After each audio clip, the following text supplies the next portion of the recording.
Hi guys, I have been running all over these hills trying to find a place that's not windy so I could speak with you because I have something so exciting to share with you.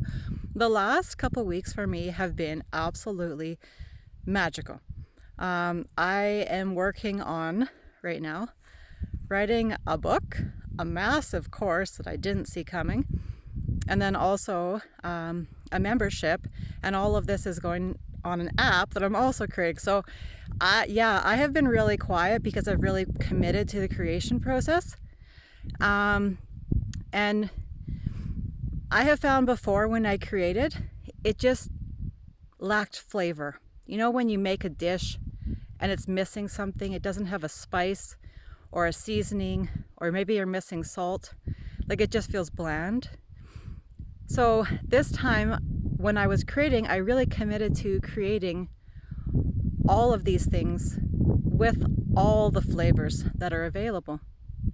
And for that, basically what I've had to do, or what I have done, is I've renamed my office area the Cave of Wonders, because every morning when I go down there at 2 or 3 or 4 in the morning, I'm lucky if I get to sleep until 5.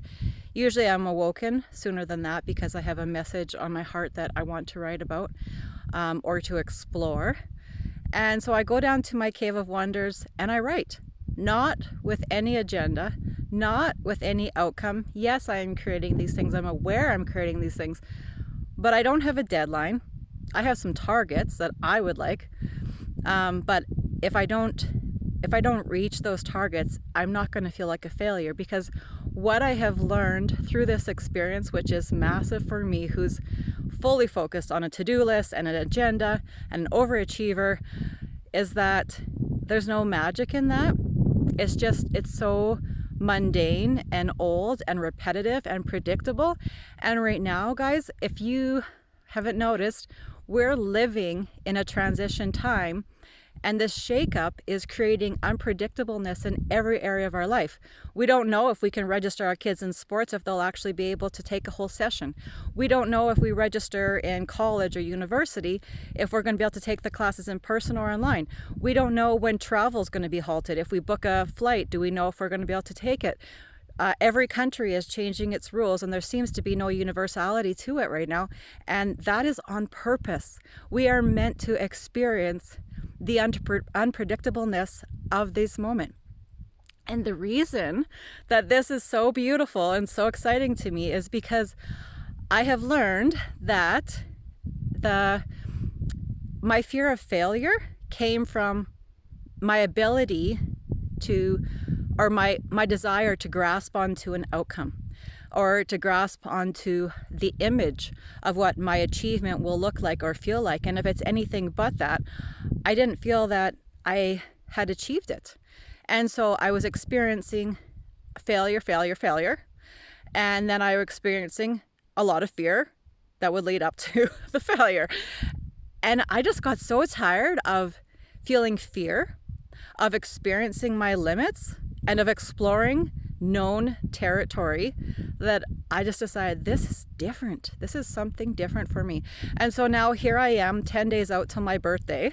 And I want my next year and the year after that and every decade following to be so different from the ones that have been in the past, because the ones in the past were so structured and known and boring.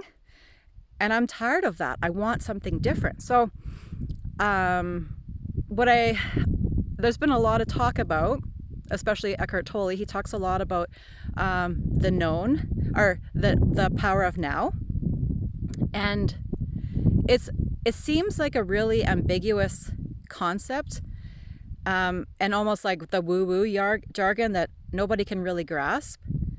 But one way that I have found to really get into the power of now is to realize we don't know what the next moment is going to be, or if we're going to have a next moment. There's been so many tragedies and upsets, and like I said, the unpredictability. We just don't know what our next moment is. And so if all we have is this moment now, why not live it fully? And the way that I see it now, when I'm writing or running or being with my kids or even cooking is I'm exploring this moment as deeply and fully as I can, because I don't know if I'm going to have another one.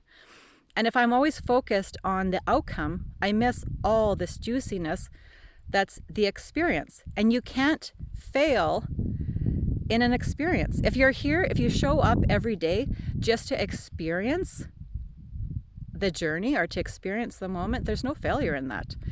And if I think of each moment as a child, and most of us have children, they are persistent and they want your attention.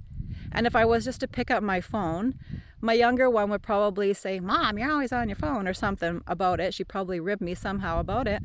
And it's true. It's like if we don't experience this moment as if it's a child, we don't appreciate the moment, we don't honor the moment, and we don't listen to the moment, then we're going to have some really upset moments. And not only that, but we're going to have some moments that the potentiality of them will be missed. And so the book that I'm writing is really about it's about creativity and how to connect to the idea and to let the idea take the lead without placing our control mechanisms on it and us trying to force it into a certain direction, but taking the supportive role rather than the forceful conductor of the train kind of role. And it has been phenomenal, and I can't wait to share that with you guys. But I just wanted to encourage you to really embrace the unpredictability of the moment right now, because it's happening for you, so that you can realize that there's no knowns left in this world.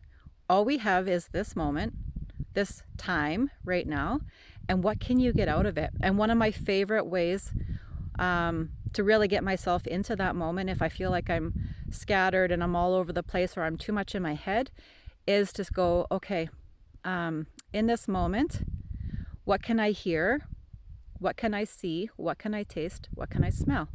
And there's a Zen practice where you actually can close the gate. So you take your thumbs and you put them over your ears, and you take your index finger and you put them over your eyes.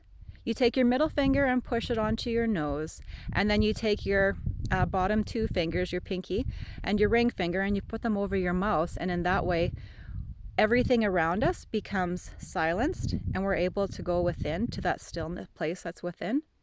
And in that place, there's silence, and there's a stillness and an awareness, and it's the magic and the mystery that lies in that moment. And then as I slowly will take one finger off at a time, I'll ask myself, if I'm walking, what does fresh air taste like?